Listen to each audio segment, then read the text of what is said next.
Hello everyone, welcome to my channel. So हमारा आज का टॉपिक है pay back period. So by pay back period we mean that जो भी हमने इनिशियल इन्वेस्टमेंट किया है किसी भी इन्वेस्टमेंट ऑप्शन में, तो जो भी पैसा हमने उस इन्वेस्टमेंट में इन्वेस्ट कर रखा है वो पैसा हमें कैश फ्लो के थ्रू कितने सालों में या कितने पीरियड में रिकवर होगा, ये कैलकुलेट करते हैं हम थ्रू पे बैक पीरियड। मैं अगेन दोबारा से इस बात को रिपीट करता हूँ कि जो भी पैसा हमने किसी भी इन्वेस्टमेंट ऑप्शन में इनिशियली जीरो पीरियड में आज की डेट में इन्वेस्ट किया है, वो मुझे over the period of time कितने पीरियड में रिकवर हो पाएगा through cash flows. Mark my word, through cash flow. Because जब भी हम पे बैक पीरियड कैलकुलेट करेंगे हम लोग प्रॉफिट को हमेशा इग्नोर करेंगे या फिर प्रॉफिट के थ्रू हम कैश फ्लो निकालने की कोशिश करेंगे, बिकॉज फॉर्मूले में हम लोग हमेशा कैश फ्लो मेंशन करते हैं। Like here you can see that pay back period का फॉर्मूला होता है initial investment upon expected annual cash flow after tax. एक एक शब्द का मतलब समझिए। एक्सपेक्टेड, बिकॉज आज की डेट में जब हम इनिशियल इन्वेस्टमेंट कर रहे हैं तो फ्यूचर का कैश फ्लो को हम एक्सपेक्ट ही कर सकते हैं, क्योंकि वो रियल कैश फ्लो नहीं है, वो एक्चुअल कैश फ्लो नहीं है। बिकॉज एक्चुअल कैश फ्लो तो जब हम उस साल पहुँचेंगे तब होगा। तो आज के दिन में हम सिर्फ एक्सपेक्ट कर रहे हैं कि फर्स्ट ईयर के एंड में हमारा कैश फ्लो क्या होगा, सेकेंड ईयर के एंड में हमारा कैश फ्लो क्या होगा, थर्ड ईयर के एंड में हमारा कैश फ्लो होगा। ये हम आज की डेट में एक्सपेक्ट कर रहे हैं। एनुअल मतलब सालाना कैश फ्लो होना चाहिए, कैश फ्लो होना चाहिए, आफ्टर टैक्स होना चाहिए। जैसे कि हमने यहाँ पे एक एग्जांपल ले रखा है कि प्रोजेक्ट का कॉस्ट है 20 लाख रुपए, यानी कि हमारा इनिशियल इन्वेस्टमेंट है 20 लाख, यानी कि हमारा न्यूमरेटर यहाँ पे सॉर्टेड है। न्यूमरेटर का वैल्यू हमें पता है, इनिशियल इन्वेस्टमेंट 20 लाख रुपए, ठीक है।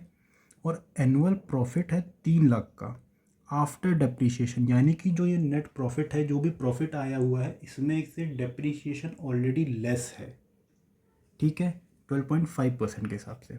बट बिफोर टैक्स, यानी कि इस प्रॉफिट में अभी टैक्स डिडक्ट नहीं हुआ है, तो हम इसे कह सकते हैं कि ये पीबीटी है, यानी कि प्रॉफिट बिफोर टैक्स।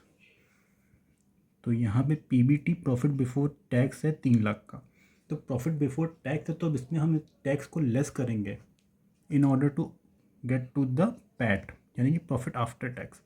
तो ये हमारा पीबीटी था 3 लाख, उसमें से हमने टैक्स माइनस किया 50%, यानी कि 3 लाख का 50% आधा हो जाएगा 1.5 लाख, तो उसका प्रॉफिट आफ्टर टैक्स आ जाएगा 1.5 लाख, ठीक है।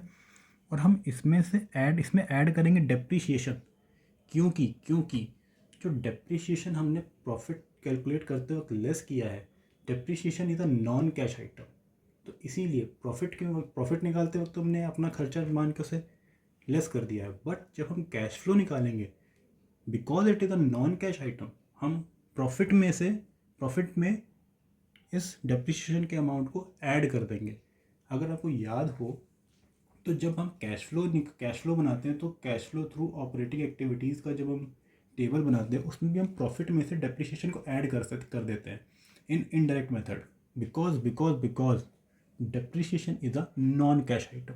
तो इसलिए जब भी कैश फ्लो निकालेंगे तो प्रॉफिट में हम उसको ऐड कर देंगे, बिकॉज प्रॉफिट निकालते वक्त हमने पीएनएल में उसको डेबिट किया होगा, प्रॉफिट में से उसको लेस करके हम प्रॉफिट पे पहुंचे होंगे, ठीक है। तो यहाँ पे डेप्रिसिएशन कैलकुलेट कर दिया 12.5% ऑफ 20 लाख, जो कि हमारा इनिशियल इन्वेस्टमेंट था, 2.5 लाख आया, इसको ऐड करा तो हमारा एनुअल कैश फ्लो आ गया 4 लाख का, ठीक है।